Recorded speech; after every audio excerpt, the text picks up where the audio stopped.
Hey everyone, welcome to the Like-Minded Creators podcast. I am here in Las Vegas, Nevada, behind a very green tinted window looking at the Las Vegas airport. I am here with my guest today, Royce Lopez of Revenge of the Sis, Daywave, and a million other shows from back in the day. I've known this guy for about 15 years now, and we have John from the incredible Sulk Stream on Rumble. And we're here to talk about live streaming and content creation and doing regular broadcast streams. Now, Royce, I've known you for the better part of 15 years now. We came up together in the live internet radio podcasting scene. You obviously took it to a whole new level. Revenge of the Sis is blowing up. You can't go anywhere on political commentary and social commentary podcasting without finding you guys. So what came about with Revenge of the Sis? Like, how did this whole thing get started? Not to ask a hack question, not right out of the gate. Well, you know, being like a creative type, listen, I want to rap about the craft with you. No, I'm kidding. No, I mean, I don't know, man. You know. Tell them how Dan Schneider was involved. Dan Schneider was involved. That's a big crux of this. He made a lot of people famous, us too. Not in the same way as other people, you know, foot thing. But you didn't show him your feet? I did. He doesn't want to see my feet. He'd love to see my piggies. You're a little too old for Dan Schneider. Yeah, that's like by 40 years. So, no, man, like I, you know, it's funny telling Hammy this because he knows all of it. But you know, we started doing podcasting. It was like 2006. I want to say 7. Like, and back then, dude, if you want to talk about the creative process, you guys now are so fucking lucky. Spoiled. You're so spoiled. Back then, to do a fucking podcast, you had to go find, and this is literally, the only way to do it, use band equipment and or like music equipment and stuff like that, because podcasting, the only people who were doing it back then, I remember this very vividly, was like Ricky Gervais. Yeah. You know, was doing his show, and that one took off. And back then, there was no live streaming or anything, and it's, you know, back in my day, you had to upload. Not to sound like grandpa. You had to upload all your audio to an RSS feed. To then, there was no video aspect of this, and to do live stuff, we had to do this like workaround to have a live streaming just audio. It was a nightmare. And now, like, any idiot with an Amazon account and $50 can start streaming, which is, look, it's good. I mean, I'm glad that anybody could do it. Or any idiot with a camera and a couple of wireless microphones in a hotel. Exactly. We're doing a literal podcast right now, and there's like only 4 things, and that's all you need. And you can travel the world with it. But it's, which, you know, I do like that, and that's great. But, like, you know, that I started back then doing all that. Then we got into the live streaming aspect of it, doing more comedy stuff, and then Mersh and I started doing, you know, the ROTC stuff. Well, we were doing a show together before the Fifth Circle, which was just more comedy stuff. And I honestly, even now, it's like, we get pigeonholed as political stuff, but like 90% of our show's mostly comedy. Yeah. So, you know, we do some political stuff, but I mean, that's what we like doing. But yeah, then, you know, the Dan Schneider thing really like made us blow up. Like you said, like, you know, we, one day was just on Reddit and on Twitter and years ago, and was reading about all these people talking about Dan Schneider, like, what's he doing with kids and the whole feet thing, and I'm not going to get into that whole aspect of it, but anyway, that blew up. What was that Nickelodeon documentary that came out just like last year, 2 years ago? Oh, yeah, the Orange Years or something? Was that what it was called? No, it was something. Kidsfeet.com? I don't know. No, it was something secret or something. I don't know. Fucking remember what it was. Like Drake and Josh were interviewed for it too. So like this whole thing blew up because Dan Schneider, like basically the creators of all of our Nickelodeon shows that we grew up with as kids, he wasn't a nice guy. Let's just say that, to put it mildly. And Revenge of the Sis were talking about an interview in former Nickelodeon stars before the whole thing blew up. So you guys kind of like broke the mold on this. And it blew like up, you and broke then the story. And then we got iced out. Business Insider reached out to us, and we had a meeting with someone from Business Insider about it. But then we realized very quickly that they didn't really want. They were gonna ice us out. They just wanted our sources, and I'm like, I'm not gonna give you my sources. No, you're not gonna ice me out of this shit. I'm not doing that. And also, I'm not giving you my sources because I'm not a journalist in any way, but that's unethical though, right? Yeah, it's like these people trust you. I'm not gonna go like, here is Jill. I'm like, no, I'm not doing that. Suffice to say, Business Insider sucks. But we got ice out of it. But we got ice out of a lot of stuff. And I'm not trying to like say woe is me, because I think a lot of people do. So a lot of people, like smaller creators, that you see it all the time. They come up with an idea and somebody steals it, and then It's the game. It's the game, man. It sucks, but look, I'm lucky doing what I do. Like, we could be out here doing this, which is cool, obviously. But, but in terms of the creative process, like, man, I don't know. The audio, this, Hammy. I taught myself how to do all, like, the technical aspect of this. And that's the way that you have to kind of do it in this thing. There's YouTube University for a reason. Exactly. But when we came up, there was no, like, mentors, because nobody was doing podcasting. You just had to kind of There's people that we idolized, and we're before, like... Rogan? Yeah. You were doing it before I was doing Rogan? it before Rogan. I literally helped Anthony Cumia set up his compound studio many years ago. So yeah, I was doing it before There's a Rogan. lot of funny stories we could tell with that person. God. But you just literally just mentioned, it's surreal to, I don't know if you listened to it, he's back on AM radio, and he had Jim Norton and our mutual friend, Mr. Eric Nagel, in studio, and they were riffing, because we all obviously grew up listening and idolizing Opie and Anthony, and that's where we all, at one point, got inspired to do this. And I don't know, did you feel like this sense of nostalgia and wow, like we're hearing them on terrestrial broadcast radio again? Just riffing like they used to back in the day? It is. I mean, it is cool. And I love E-Rock. E-Rock's like one of my really good friends, so he's one of my favorite people. It's nostalgia, but I mean, it's what it is. Like, it's one of those things where, like, like when a wrestler comes back and it's cool for like one pop or one pay-per-view, but if they're back for like 6 months, you're like, oh, they shouldn't be doing this anymore, though, right? And that's kind of how I felt with that. Is like, yeah, that's cool, but it would really be exciting if we had another AM show. AM's not coming back. Like, no. I just like to be realistic about this kind of stuff, which is like, yeah, it's like super cool in the same way, like, John, those people that get like those CRTVs because they're they're cool. Oh no, CRTVs, like nostalgia, so and like a Super Nintendo. So I can play a Super Nintendo the way it's meant to be. That's cool, but it's not going to replace a 4K flat screen. So for fun, once in a while, it's great. And I think that, I think, to be fair, a lot of radio people kind of adapted pretty well to podcasting. A lot of them. It's not that difficult, really, to do it unless you're Opie. It's not that difficult unless you're Opie and just screaming at people for no reason. Well, unlike Opie, I know when I'm not the funny one in the room, and I'll just dilute it to the funny people. But that's besides the point. Hammy is funny. Yeah. But looking. Boom. And smelling.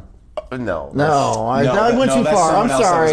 My bad. But I do find it funny, though, that that WABC posted the video feed of that Ant and Jimmy show, and it's clearly the most viewed video on their whole YouTube channel, and they're liking all the comments that say, please make this a regular thing. So, I don't know, we could see some sort of a reunion there, minus, the cancer. Hold on. I can't listen without the Opster. No. I need the Opster, bro. It's the missing key of the whole thing. That's the whole thing. That's the linchpin. Because he generates the conversation, and he's the board up, so he needs it. He knows what he's doing. So, but getting back to Revenge of the Sith, which, by the way, the name still makes me laugh every time because it's a play on Revenge of the Sith, and 20th anniversary of the movie, by the way. But that's here or there. Really? Yeah, it's 20th anniversary of Revenge of the Sith. God, that hurts. Say that. I hate it when people say that. It's been 20 years since that movie. Remember when that was those were new ones? Those were the new ones? Yeah. Boy, we really looked at Gift Horse in the Mouth with that, huh? Yeah, it's the sequel I'll trilogy go back that to came out. Midichlorians in a heartbeat compared to whatever this lesbian lightsaber shit that they have going on now. Dude, I mean, like, The sequel Lord of the trilogy is Rings came terrible. out like fucking 20 years. Shut up. It's just like... I can't. Well, I still think 20 years ago is 1985, and Yeah. 20 years ago... No, dude, I'm telling you, it's crazy. 20 years ago, WCW got bought. Like, it's... We need to bring back Halloween Havoc. Well, I think that's Not an an NXT, for real. Oh, for real. Not at Full Sail. So going back to creating, you are live streaming 5 days a week, and that's just with Revenge of the Sith every day, 4 to 6 p.m. And then you do a solo show with John right here and me sometimes on occasion. Called Daywave Radio. That's every weekday from 10 a.m. to 10 p.m., 10 a.m. to 12 p.m., sorry. And then your colleague Mersh does a show Nightwave Radio, 10 p.m. to whenever the hell he wants to sign off. Whenever 5 the days a bottle week. of Jameson runs out. So I guess my question is, how do you deal with the pressure of having to deliver entertaining content 5 days a week on a consistent basis and like keeping the audience drawing in? Does it have to be entertaining? Because I just go on. Yeah, it's just I'm have just to be. like- You gotta have to just be there. No, I mean, for me, I don't know. Like, honest answer, I've never worried about. I talk a lot, obviously. I've never worried. I didn't notice at all. I've never worried about. I've never worried about being funny. I just haven't. I always try to like.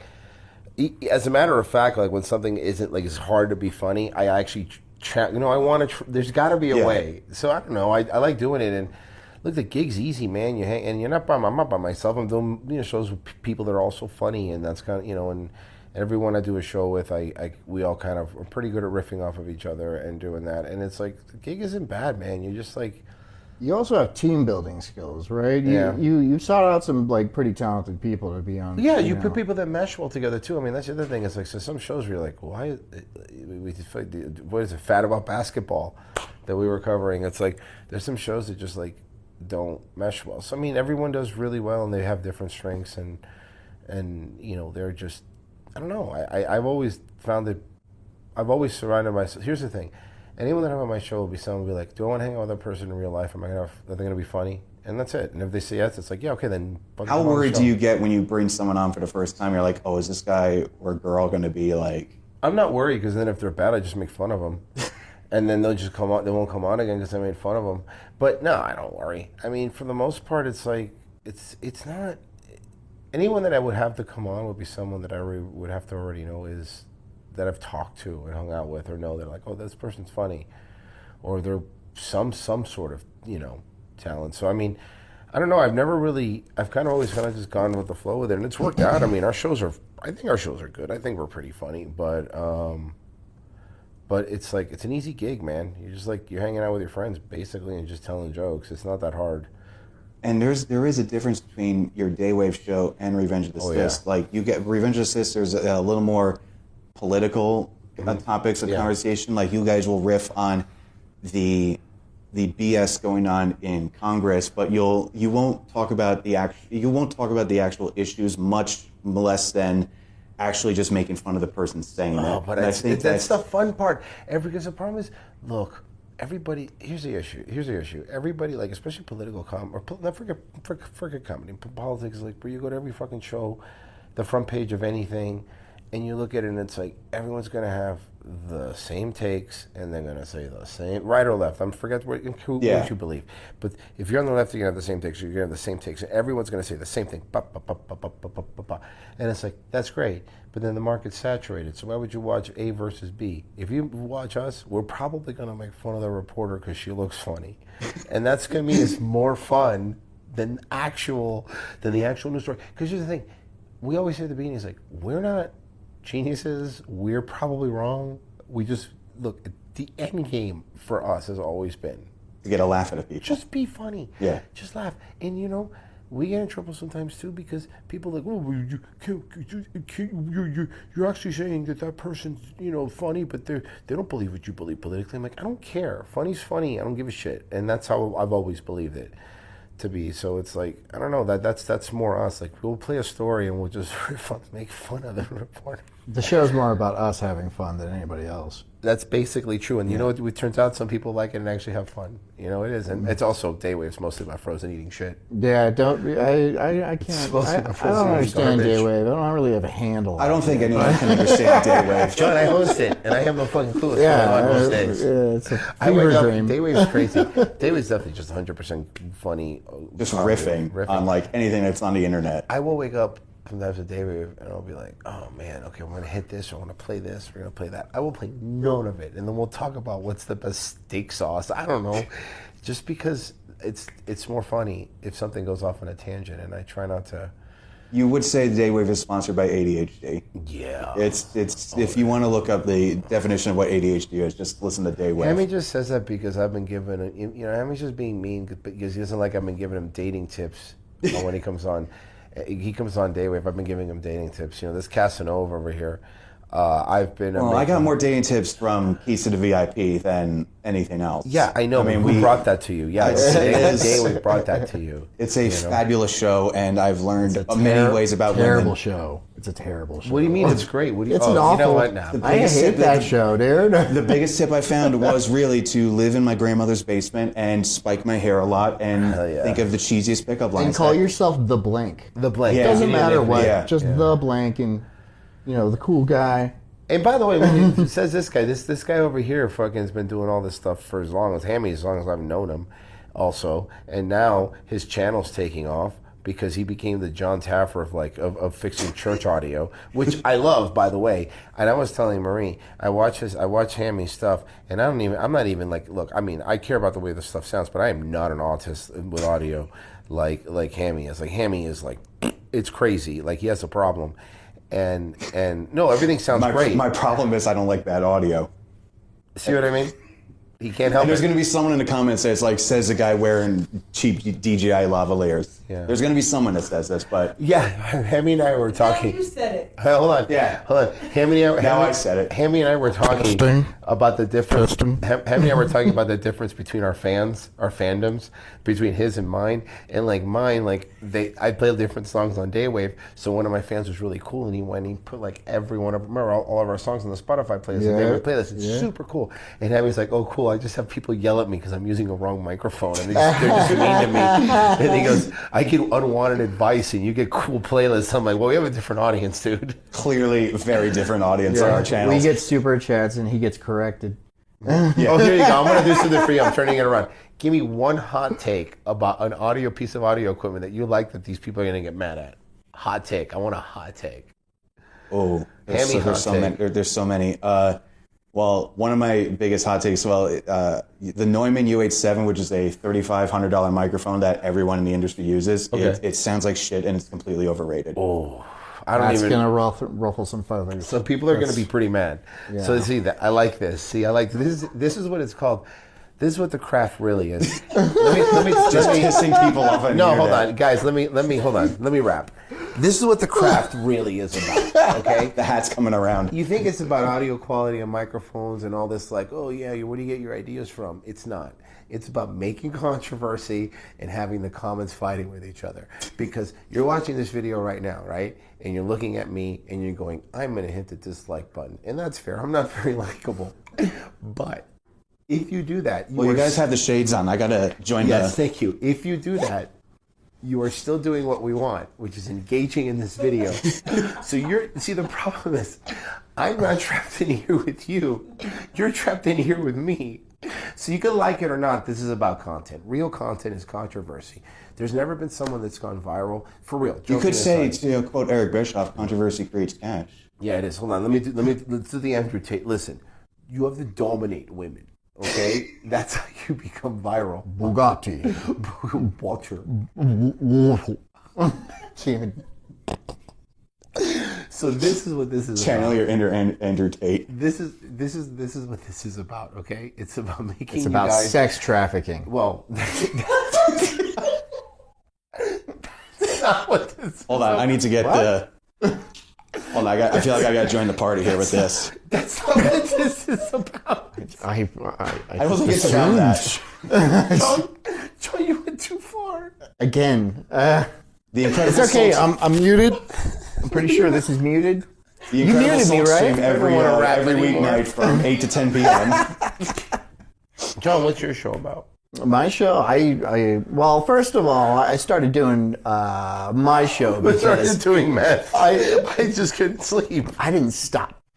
I started doing We're all my tired, show everybody. because We're tired. we met, and then you're like, you should do a show, and I've been honing my chops for about 10 years doing stand-up and other type of improv, not specifically improv, but I did that, and I just watch documentaries, and I give my opinions and stuff, and there's a lot of jokes, and it came very cleanly. And, you're doing good. You got a bunch of new subs, too. I'm getting a bunch of new subs. By the way, let's make Hammy mad again. He has people that go out of the way to make these awesome like thumbnails and like run his clip channel and stuff like that. Yeah. And Hammy has people that are screaming right now, still currently, even though it's been 10 minutes, about your hot take earlier.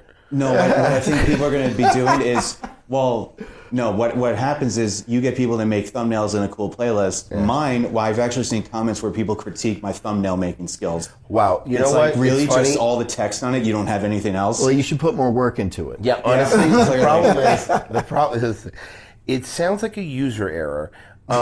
Skill issue. It's clearly. a skill issue. Honestly, level up. Guys in the comments, I'm actually with you. Get good, nerd. Yeah, get good, noob. Hammy is one of the best audio guys ever. Like, anytime we're going to do anything video audio related to Mersh and I always go like, well, maybe we can fly Hammy out, because, I mean, there is actually nobody better in terms of that, because he is absolutely on the spectrum. However, much like Rain Man, if you could use it to your benefit, do it. This guy is a machine. Like, and not only does he fix stuff like that. Like, we'll be out somewhere. Yesterday we were out. Okay. Nice to know that my friendship is judged by my audio skills. Then. Yeah. Okay. So we were in Fremont, right? And we were in Fremont Street and we're walking. Okay, we're walking on Fremont Street, and it's awesome. It's because it has like the LED fucking ceiling, the ceiling and super everything. Cool. And we're hanging out, and this is what this fucking autist is doing. He goes, "It's really cool how those speakers, they're only playing audio for that band, but those speakers, they're playing audio for the Spanish band." And I'm like, that's the thing you're noticing. That's what I noticed. Not the zipliners. Okay, cool. And not like the quarter mile of LED on the ceiling. So much distraction. And the bikini flamingo girls walking around. There's guys doing handstands. A guy in a gorilla suit. Some and he's magician swallowing a sword. Yeah, and he's like, that actually. I noticed the speakers. Immediately cool set. So yes, that's the other side of how good he is with audio. Is you have to go anywhere you go and there's a slight audio issue. I was so happy. Can I tell you I was so happy? Because we went to go see a band. We were sitting down, the Latin band that was by the New York that we sat that night. 2 nights ago, yeah. 2 nights ago. He goes, "Oh, their audio's really good." I'm like, "Oh, thank God, he's not going to complain about the audio at least. It's going to be great. It's going to be great." But he is good. They were a good band. And those church videos that Hammy does, I got to tell you, watch them. They are addicting. I'm not even a dude that's like really into like the down and dirty with the audio stuff, but like. One of the segments you did that I was like really liked, and I thought it was super intriguing, was when you were fixing one of the churches, and you were testing the audio with them, and then you guys just started talking about football. Yes, I thought that was super cool. It felt like it was like a little podcast within a podcast, and I'm gonna say it on camera. You should do more of that. That is such a cool thing that nobody does. That is one of my tricks to get a vocal sound check. It's just I ask them about sports, because everyone has an opinion about their favorite team. But it's a cool little mini podcast in what you're doing, and I think that's actually really cool. You get hot NFL takes while you see me doing my audio nerd thing, getting their microphone set. That way you piss off 2 fandoms. I piss off 2 fandoms. Again, listen, guys, and this is about content creation, okay? And have you heard of Logan Paul? Thank you. Oh, well, he beat AJ Styles last night. Yeah, he beat AJ Styles. AJ Styles was just phoning it in at this point. It's funny that you mentioned the podcast thing, because one commenter on that video said, on that board, you could just copy and paste the settings. You don't have to do it individually. So that's literally one comment I got from. So hold on. You have people that make playlists. You have people that get mad at you for copy pasting? Okay. For not copy and pasting the microphone settings. Okay, guys, look, I know that you like audio stuff, and I get it. I don't get it. I know. I don't understand. John, you know when you like buy a kid to make them feel better? I'm doing that to them, to his fan. They're not my fandom, so what do I care? Yeah. So they can. I don't give a shit if you guys like me. But like Hammy, he's a really nice dude. And it's crazy because like the stuff he was saying before we started about you guys was really bad. Really bad. I guess you would call it slurs. And I'm like, Hammy, come on, man. Like, I don't even think there is a term for Albanians, and you made one up. That's super weird. He calls them Albots. It's super weird. Never heard of that. Never heard of that. This is a new one, but no. What were we talking? Oh, we were talking about content creation, folks. And I'm again. No, but that's. I guess I guarantee you, someone's going to say these guys aren't on topic. Yeah, I don't care. Yeah, I know. Well, hey, go touch grass, audio loser. This is If you want a show on topic, watch Daywave. No, do not. Terrible advice. Terrible advice. No, it's about lying to children, right? Oh, sorry. Yeah, there we go. That's right. Listen, if you watch the Daywave, you got to pick one toy. Yep. One small toy. Get a sucker. from Pessy's closet. They're the suckers. Don't trust Pessy's candy. Well, this is the kind of friend. This is the kind of friend that Royce is, because I haven't seen him in since WrestleMania of last year. Yes. Him and his wife Marie came down to the barn in Sanford, which is 40 minutes from your house. I was there on tour with Surrender to Eden, and very first thing, other than the hug, handshake, hello, I go back to the stage to get something, and I come back, and this is the kind of friend that Royce is. He went to me in very good acting skills here. He said with a dead face, "Hey, by the way, touched your board," and I immediately went, "What?" And he looked through me. I thought he was going to kill me. And it's funny because he had walked away, and I had told you, I go, watch what I'm going to do with him. We were there with our friends. We were there with my friends. It was just before my birthday, so we used my birthday. Pat, I think Pat. Yeah, Patrick and Adriana. Yeah. Oh, they're awesome. So anyway, He couldn't remember their name, but they're awesome. No, they are. I just wait, listen. I have so many friends. So when I was I told Adriana, I go, he's really OCD. I go, watch. And when you walked away, I said, I'm going to tell him I fuck with his board, and he's going to lose his mind. And she goes, no. I go, just watch. And as soon as he came back, I go, hey, Hammy, I messed with some levels on your board. And even though the part of me knows that he was joking just to get a reaction to me, I instinctively was like. And I said, I'm fucking with you. I'm fucking with you. Like that scene in Jurassic Park when he sees the Brontosaurus? Yes, exactly. He went like that. Dr. Ham Grant. Oh, man. But yeah, and also seeing Hammy handle people that are being jerks. Like this guy walked up at that same event, and he was saying like, "Oh, I can't really hear it over here." And you said, "What did you say something about? It's about the fractals or some shit you told me." Yeah, one person came up to me because of a Metallica tribute band. He's like, "Hey, are you the sound guy?" And I'm standing behind the board, literally operating the faders. And I'm like, "No, I'm the taco dude. No, I'm an exterminator." I just thought this looked cool. And he's like, "Well, I can't hear that." And I'm like, "Well, I can." Well, stand over here. Yeah, I can hear it just fine. He's like, "Well, I can't hear." I'm like, "Well, they have a fractal and DI guitar." I'm like, "I can raise it, but I hear it just fine. So you're deaf." And he just awkwardly walked away because I wasn't putting up with it. You couldn't hear the sweet licks of a Metallica cover. I'm surprised you didn't strangle him. This. Hammy's not necessarily a violent man. I will say that about him. I wouldn't call him a violent man. I would call him obsessive compulsive. That I would call him that. That's fair. Yeah, but no, Hammy's not somebody that's going to start a fist. I wouldn't fuck with Hammy. I'd be afraid of him. Hammy's a thick dude, so I think it would hurt. Thick as in with 3 C's. Okay, well, whatever somebody sees you need, dude. Hammy.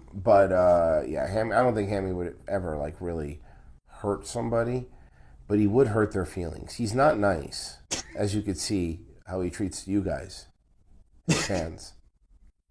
Not me. I think you guys are cool. Earlier when I said you guys were stupid, that was a lie. He was joking. Yeah, now I'm telling the truth. You guys are pretty rad. Flip-flop. Hell yeah. Yeah, so. Play both sides. Always come Stay out on on your top. toes. This was a fun WrestleMania weekend. This is super fun, man. I had a great time. We're here in Vegas, and we were experiencing. We didn't even go to WrestleMania. We were going to film some. Dude, okay, so we went to this is awesome. We were going to go to Allegiant Stadium, and we were literally right outside the stadium. We were looking at tickets because we're idiots and we wanted to buy a day of and get them cheaper. We were like, oh no, they're way, way, way too expensive. So we're like, hey, we found this. You found this cool poolside viewing party. We're like, okay, so cool. we'll go to that. It was at the Circa, right?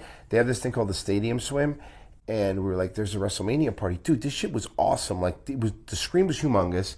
You're in the pool and the hot tub the entire time. The food was pretty good too, and That's why we're wicked tan. Those frozen drinks were. Oh my god! I had too many of them. But very good. I had too many of them. Me too. Too many pina coladas. But it was awesome. You know what was funny was how many real, actual, legit wrestling fans were watching it with us. Or the guys with the belts that were there that were really into it. But Wasn't Nero there? Yeah, Mir was there. Mir was Yeah. there. Yeah, that was pretty cool seeing that. That was really cool. The whole thing was like super fun. The entire weekend was really fun. And We went there Saturday and we're like, hey, why should we go on Sunday? Like, we could just watch it here. Like, it was kind of fun and much cheaper. Definitely cheaper. So we were Vegas, like, man, so we woke up yesterday and we were like, oh, okay, let's just go back to the pool. That was fun. So we spent WrestleMania in Vegas just watching it in a pool, and it was awesome. It was, dude, Highly It was recommend better, honestly. I mean, like, I'm sure it would have been cool inside, but I like the pool. I like being the outside in the pool. I thought that was cool, and also we weren't like cramped with somebody else sitting next to them in a seat for like 3 hours. And it wasn't $600. Jesus Christ, dude! Philly was awesome. Philly, we got like tickets for like nothing. Remember, like nothing. Yeah. And the day of, some people were getting awesome seats, and the year before that when we did it, or when we went to Dallas, same thing. But like Vegas, it was like, fuck. They were like, no. Very It was expensive. sold out, too, both nights. Yeah. And honestly, I think it would have been the pool was better instead of being in essentially a greenhouse with a bunch of wrestling fans that don't know what deodorant is. Yeah. I mean, we couldn't survive a They're hotel a room stinky with one of bunch. them. But like, imagine sitting in a stinky stadium bunch. with full of them. No. No, instead there was a lot of girls with nice butts. Yes. There was a lot of nice butts. And by the way, to be fair, a lot of good-looking dudes, too. Very, very nice muscular Because dudes. I was there, am I right? I was going to make the same joke, but yeah. Hell yeah, right on. dude. You beat We me were to there. it. You beat me to it, though. They were like, who are these jacked podcasting kings? Is I what was they just were saying. flexing. Like Yeah. that whole And time. there were some dudes that even I was like, oh, Flexing with my I pina look colada. okay comparatively. Amy was making yummy noises.